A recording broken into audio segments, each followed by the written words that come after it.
నేను మీ మాధురి. ఈరోజు మనతో పాటు ఉన్నారు ఎస్వి నాగనాథ్ గారు, astro psychologist. Hello sir. Sir, last time మనం పుష్ప 2 రిలీజ్ అయ్యేటప్పుడు అల్లు అర్జున్ హారోస్కోప్ గురించి అనాలిసిస్ చేసాం. తన హారోస్కోప్ ద్వారా తన పర్సనాలిటీ ఎలా ఉంటుందనేది అనాలిసిస్ చేసాం. ఆ తర్వాత మీరు ఏదైతే చెప్పారో అదే సిమిలర్గా అవే జరుగుతూ వచ్చాయి ఇప్పటి వరకు కూడాను. ఏంటంటే చిరంజీవి ఫ్యామిలీతో, మెగా ఫ్యామిలీతో కాంప్రమైజ్ అవుతారా అని అడిగితే కాంప్రమైజ్ అవుతాడు ఖచ్చితంగా అని చెప్పి.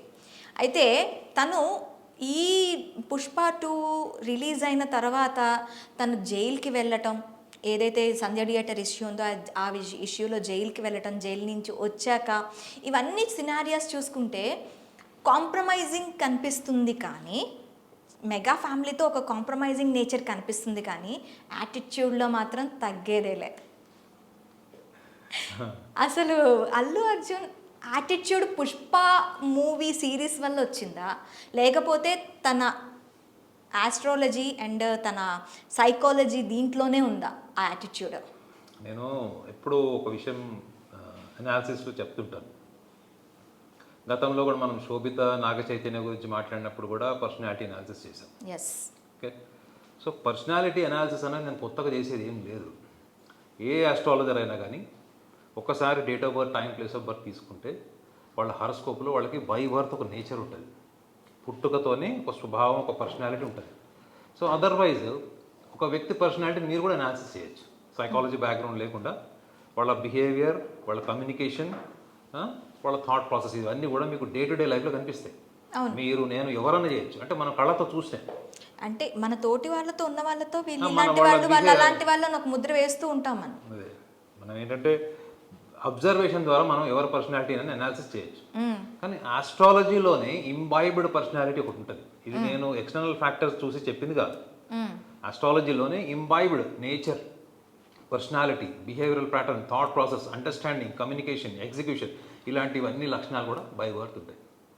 సో నా అనాలిసిస్లో నేను ఆ రోజు కూడా చెప్పాను. అప్పుడు 1 month బ్యాక్ కూడా ఏంటంటే, అప్పుడు చాలా పతాక స్థాయిలో ఉంది. ఆంధ్రాలో ఒక పోస్టర్ రిలీజ్ చేశారు ఆ సినిమా ముందు, అది కూడా చాలా భయంకరంగా మిస్ఫైర్ అయింది. ప్లస్ రెండోది, అప్పుడు ఇంకా అసలు మెగా ఫ్యామిలీతో అసలు కంప్లీట్గా అసలు డిస్కనెక్ట్ అయిపోయాడు, ఐసోలేటెడ్ అయిపోయాడు, ఒక్కడే అయిపోయాడు అనేటువంటి వాదన కూడా బాగా వచ్చింది. సో అల్లు అర్జున్ పర్సనాలిటీలో మనం యాంటిసిపేట్ చేసింది ఏంటంటే, ముఖ్యంగా నేను చెప్పిన పాయింట్ ఏంటంటే, తను ఏ విషయాన్నైనా ఎలా అర్థం చేసుకుంటాడు. అర్థం చేసుకోవడం అన్నది receiving, receptor, how you receive. అంటే ఎక్స్టర్నల్ ఫ్యాక్టర్స్ని నువ్వు ఎలా రిసీవ్ చేసుకుంటావు. అది it may be success, failure, identity, popularity, name, fame, money, everything else.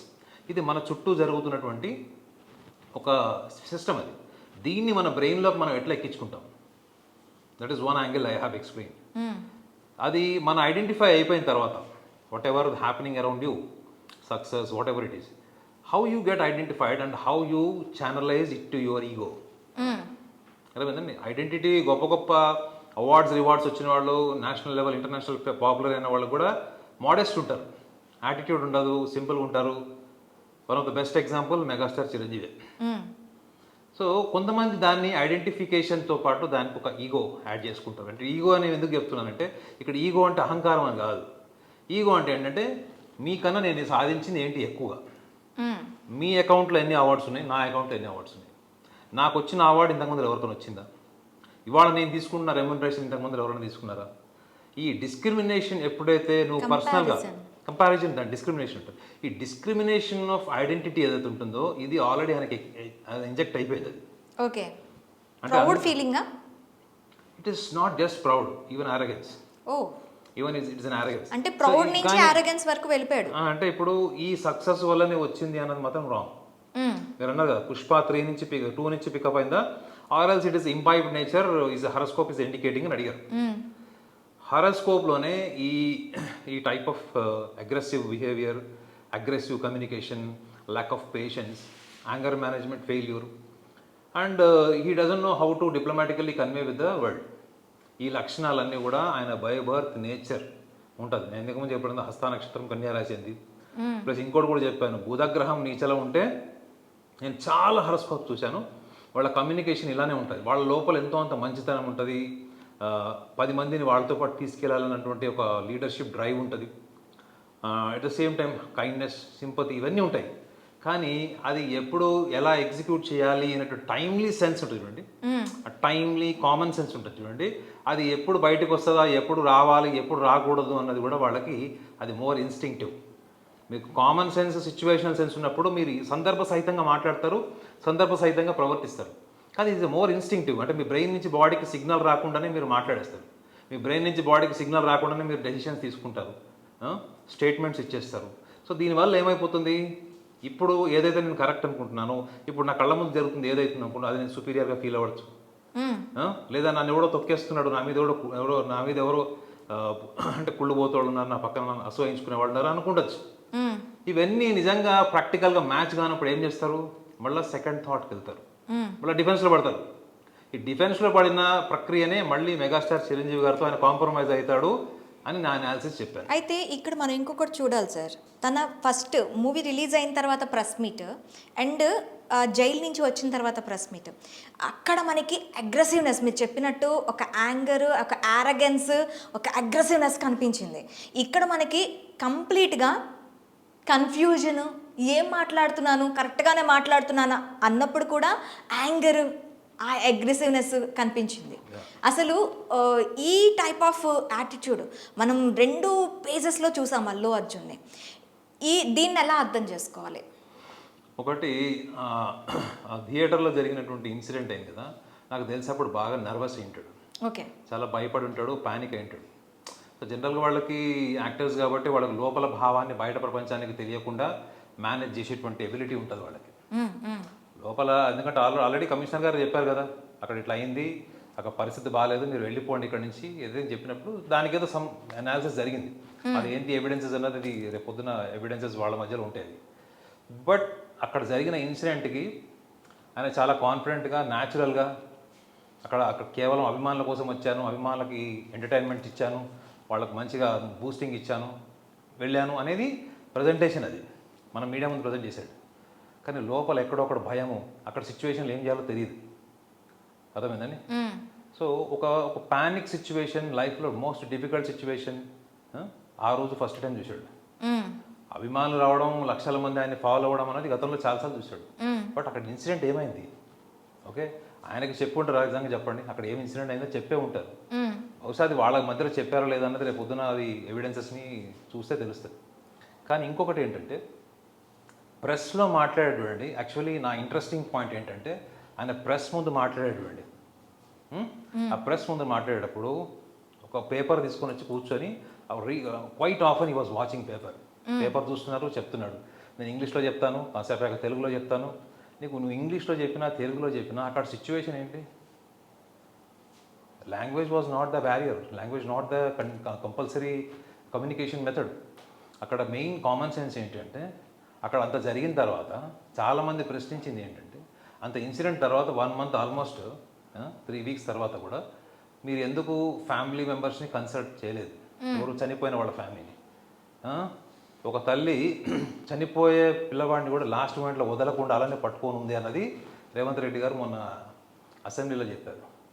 ఇవన్నీ సెన్సిటివ్ ఎమోషన్స్ పాయింట్స్ అండి ఇవి. అక్కడ మనిషిని వీళ్ళు ఎన్ని కోట్లు ఇచ్చినా కానీ ఆ చనిపోయిన మహిళ మళ్ళీ తిరిగి రాదు. సో మీరు ఎలా ఆలోచించాలి అక్కడ? మీరు వెళ్ళి, నేను క్లారిఫికేషన్, నేను థియేటర్లో కూర్చున్నాను, థియేటర్లో ఏం జరిగింది, నా దగ్గరికి ఎవరు రాలేదు, పోలీసు వాళ్ళు రాలేదు, ఎవరు రాలేదు, నేను జస్ట్ చూశాను, వెళ్ళిపోయాను, నేను వెళ్తూ కూడా అందరినీ జరిపేస్తున్నాను, ఇట్లా సైడ్ ఇవ్వమని చెప్తున్నారు, అవన్నీ చెప్తున్నాను. నువ్వు ఒక సెలబ్రిటీ అయిన తర్వాత ఎవడన్నా మాటింటాడా చెప్పండి? ఒక సెలబ్రిటీ రోడ్డు మీదకి వచ్చిన తర్వాత ఎవడన్నా మాటింటాడా? అక్కడ ఎవరైతే మాటలు వినలేదో వాళ్ళ చుట్టుపక్కల ఉన్నటువంటి ఫ్యాన్స్ కావచ్చు, లేదా ఒక సెలబ్రిటీని చూడాలన్నటువంటి జిజ్ఞాస, ఒక కుతూహలం, క్యూరియాసిటీ ఉంటుంది. ఆ టైంలో కామన్ సెన్స్ ఉండదు, లాజికల్ థింకింగ్ ఏముండదు. నా అభిమానం నటుడు కనపడ్డా, లేకపోతే ఒక ఫిల్మ్ స్టార్ రోడ్డు మీదకి వచ్చాడు, ఈ మైండ్ సెట్తోని అతను ప్రెస్ ముందుకు వచ్చినప్పుడు అతను ఏం మాట్లాడాలి, అతను తను ఫీల్ అయిందే చెప్తున్నాడు. మీరు చూసారు అక్కడ ఆద్యంతము అక్కడ ప్రెస్ ముందర సుమారు 50-60 కెమెరాస్ ఉన్నాయి, మైక్స్ ఉన్నాయి. So what ever he felt is talking. ఇప్పుడు మీరు మీ ఇంట్లో 100 రకాలుగా బిహేవ్ చేస్తారు మేడం, 100 రకాలుగా ఉంటారు మీ ఇంట్లో. మీ హస్బెండ్తో మాట్లాడతారు, పిల్లలతో మాట్లాడతారు, చుట్టాలు, బంధువులు. కానీ మీరు ఒక్కసారి కెమెరా ముందుకు రాగానే ఎంత కాన్షియస్ ఉంటారు? అవును. ఆ కాన్షియస్నెస్ అన్నది మీకు సబ్జెక్ట్ మొత్తం అసలు ఏం జరిగింది, దాన్ని నువ్వు ఎట్లా మైండ్కి ఛానలైజ్ చేసుకున్నావు, ఎట్లా ఆర్గనైజ్ చేసుకున్నావు, దాంట్లో నువ్వు ఎంత ఎంపతి క్యారీ చేసావు, ఎంత ఎమోషనల్గా నువ్వు డ్రైవ్ అయ్యావు, అదన్నీ కూడా మీకు కమ్యూనికేషన్లో కనపడలేదు. But it doesn't mean that he was not bothered about the situation and what all happen to the family. But he was failed to deliver the emotions, the feelings, the kind of things which he really felt. అది అల్లు అరవింద్ గారు వచ్చి చెప్పే వరకు ఎవరికి తెలియదు. ఆయన ఏమని చెప్పారు, వారం 10 రోజుల నుంచి మా అబ్బాయి ఇద్దరు సరిగా లేదు, సరిగా భోజనం చేయట్లేదు అని చెప్పాడు. అది నిజమై ఉండొచ్చు ప్రాబబ్లీ. బట్ ఆమె చనిపోవడం వల్ల అల్లు అర్జున్కి వచ్చినటువంటి ఆనందం ఏమి ఉండదు. అది జరిగింది, అది దురదృష్టకరం. కానీ నువ్వు దాన్ని ప్రాపర్గా ప్రజెంట్ చేయలేకపోవడమే నా హారోస్కోప్లో interesting point. Communication. Yes, communication. మీరు ఎలా అర్థం చేసుకున్నారు, ఎలా ఎగ్జిక్యూట్ చేశారు. నాకు తెలిసి అల్లు అర్జున్ లైఫ్లో ఇంత డిఫికల్ట్ టఫ్ సిచ్యువేషన్ నా భూతో నా భవిష్యత్. ఎందుకంటే కాదు, సెలబ్రిటీస్ అందరూ కూడా అద్దాల మెడలో ఉంటారండి. వాళ్ళు ఎప్పుడు కూడా విమర్శను తట్టుకోలేరు. అర్థమైందా? విమర్శ తట్టుకోలేదు. ఇప్పుడు అల్లు అర్జున్ పర్సనాలిటీ ఇది అంటే మనోభావాలు దెబ్బతింటాయి. అవునా కదా? సమంత గారు ఇది అంటే మనోభావాలు దెబ్బతింటాయి. సో వీళ్ళు మనోభావాలు దెబ్బతినటువంటి ఒక వలయంలో ఉంటుంది. కానీ అల్లు అర్జున్ మొన్న మీడియా ముందుకు వచ్చినప్పుడు అందులో ప్రతి ఒక్కళ్ళు ఆయన ఏం క్వశ్చన్ వేస్తాడు అనేటువంటి నర్వస్నెస్, అప్పుడు పల్స్ రేట్ చెక్ చేసి ఉంటే ఎంత ఉండేదో చెక్ చేసుకోమండి, హార్ట్ బీట్ చెక్ చేసి ఉంటే తెలిసి ఉండేది ఆయన ఎంత నర్వస్ అయి ఉంటాడు, ఎంత పానిక్ అయి ఉంటాడు. అంటే ఇవన్నీ కూడా ఆయన లైఫ్లో మోస్ట్ డిఫికల్ట్ సిచ్యువేషన్ని అతను ఫేస్ చేసిన సందర్భం అదే. కానీ ఒక మనిషి నిజమైన వ్యక్తిత్వం బయటపడేది ఎప్పుడు చెప్పండి? ఇట్లాంటి టఫ్ సిచ్యువేషన్ అని భయపడుతుంది. 42 ఏళ్ళు 40 ఏళ్ళు ఉన్నాయి కదా, ఇంత టఫ్ సిచ్యువేషన్ ఆయన హ్యాండిల్ చేసింది ఇదే ఫస్ట్ టైం. ఆయన ఏంటి, ఆయన వ్యక్తిత్వం ఏంటి, ఆయన అంతర్గతం ఏంటి, ఆయన భావోద్వేగాలు ఏంటి, తనకు తన పట్ల ఎంత క్లారిటీ ఉంది, ఆ క్లారిటీని ఎంతవరకు అతను ఎగ్జిక్యూట్ చేశాడు, యాంగ్జైటీ ఎట్లా ఉంది, యాంగ్జైటీ మేనేజ్మెంట్ ఎట్లా చేశాడు, ఆ సిచ్యువేషనల్ సెన్స్ ఎంత ఉంది, అదంతా కూడా మీరు జస్ట్ ఒక ఆర్టికులేషన్ కమ్యూనికేషన్ చూడండి, మీకు తెలిసిపోతుంది. So what ever Allu Arjun is was completely presented in front of the media and that's what is real personality. అయితే ఇక్కడ సందెట్లో సడేమియా అన్నట్టు తెలంగాణలో రాజకీయ పార్టీలు అపోజిషన్ అండ్ లీడింగ్ రెండు పార్టీసు ఈ ఇష్యూని సెంటర్ ఆఫ్ అట్రాక్షన్గా పెట్టుకొని నువ్వెందుకు చేసావంటే నేను ఎక్కడ చేశాను అనే దీంట్లో ఇప్పుడు రేవంత్ రెడ్డి కేటీఆర్ మధ్య ట్వీట్ల వారు దీని గురించి ఎస్పెషల్లీ ఈ ఇష్యూ గురించి రేవంత్ రెడ్డి అసెంబ్లీలో మాట్లాడటం అంటే ఒక మూవీ ఇంపాక్ట్ అసెంబ్లీని కదిలించే వరకు వెళ్ళిందా అంటే అట్లా కదా, ఇన్సిడెంట్ కదిలించింది, మూవీ కాదు. They don't care about movie. సినిమాలు వస్తుంటే పోతుంటే ముఖ్యమంత్రి స్థాయి ఎందుకు పట్టించుకుంటాడు సార్? ఇన్సిడెంట్ గురించి ఆయన మాట్లాడలేదు. పుష్ప 2 రిలీజ్కి మీరు బిజినెస్ చేసుకోండి, ప్రభుత్వం దానికి రాయితీలు ఇస్తుంది, బెనిఫిట్స్ ఇస్తుంది,